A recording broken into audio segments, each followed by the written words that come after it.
How y'all doing? This is Pitchman R&B, and this is another episode of Retro TV 91, and this time I'm reviewing Arrow Season 2, Episode 21, and what happened on this week's episode. In the flashbacks, Oliver and KG Beast and the pastor, the preacher that's Peter, and Sarah is trying to get off the island. They go to the submarine, but the submarine's stuck in rocks. So somebody has to get into the manual torpedo and steer it to blow them out of the rocks, and the preacher that is Peter volunteers because he's already dying from radiation poisoning, because Dr. Ivo was trying to see if Mercury can cure cancer, and he's dying of radiation poisoning. So he gets in the torpedo and steers it and turns it around and blows up the rocks, and Oliver and KG Beast is able to get the submarine out, and they walk in for Sarah because Oliver told her to go somewhere safe. And Sarah's being attacked by somebody, but I think it's Slade, but I ain't 100% sure, and that's all that happened in the flashback.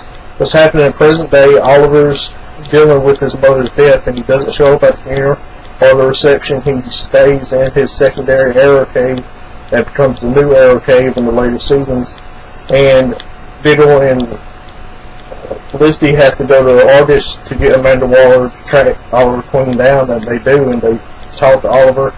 And they tell Oliver that Sebastian Blood was the one who was working with Deathstroke, Slade Wilson the whole time. The reason they find this out is because Laurel comes while Oliver's away and tells Diggle and Felicity that she knows that Oliver's Arrow, and they knock Oliver out with a sleeping dart, and he wakes up and Laurel's there, and then she tells him what she knows about that, Sebastian Blood and everything. So Oliver goes to dinner with Sebastian Blood and tells him that he knows that Sebastian Blood is working with Slade Wilson, and he tells him that he's the Arrow. And then Sebastian Blood figures out this whole thing and why Slade Wilson is trying to kill Oliver. And he tells Oliver that they're about to destroy the city, that way they can build it back up to make a new Starling City.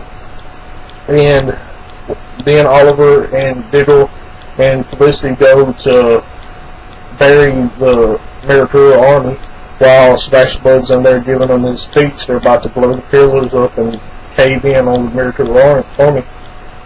But Isabel Rocha comes and she knocks Diggle out. He's about to fight Diggle and says that she's about to get revenge for Diggle killing her. And she's Ravager in the comics, so she got her Ravager costume and everything on right now, and they're about to fight. And then Oliver gets chased by some Mercury soldiers, and Laurel's there. And Laurel gets one of them off on them, and then Oliver and Laurel run, and they blow up the ceiling. That way the Mercury army can't get to them. And at the end of the episode, we see the Mercury army marching into the city.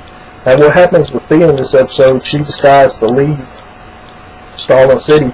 And while she's trying to leave, one of the Mercury soldiers attack the train station, and another one attacks the police station. That's all that really happened. My question for y'all is, now that the Mercury army is about to attack Starling City, what y'all think is going to happen? As always, Pitchman R&B signing out. That was Juju's awesome.